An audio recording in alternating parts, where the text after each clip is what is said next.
যদি একটা মামলা চার্জশিট হয়ে যায় শুধুমাত্র তখন এখানে আইন মন্ত্রণালয়ের মামলা প্রত্যাহার করার এখতিয়ার বা সুযোগ থাকে।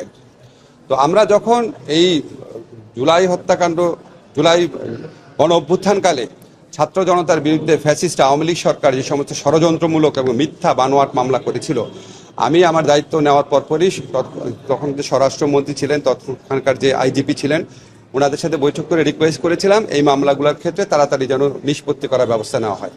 সেটা অনুযায়ী ওনারা সব মামলার ফাইনাল রিপোর্ট দিয়েছে বলে আমরা জেনেছিলাম, কিন্তু আমাদেরকে বলেছিল অল্প কিছু, পরবর্তীকালে আমাদের জানিয়েছিল অল্প কিছু মামলা এখনো রয়ে গেছে যেগুলো হত্যা মামলা রিলেটেড।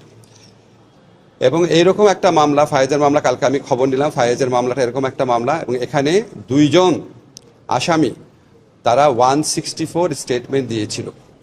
তো আমি খবর নিয়ে জানলাম ওনারা যদি 164 এই স্টেটমেন্টটা রিট্র্যাক্ট না করে তাহলে এই মামলাটার নিষ্পত্তি বা ফাইনাল রিপোর্ট দেওয়া খুবই দুষ্কর, এবং এটা সম্পূর্ণভাবে পুলিশের এবং স্বরাষ্ট্র মন্ত্রণালয়ের এখতিয়ারাধীন বিষয়।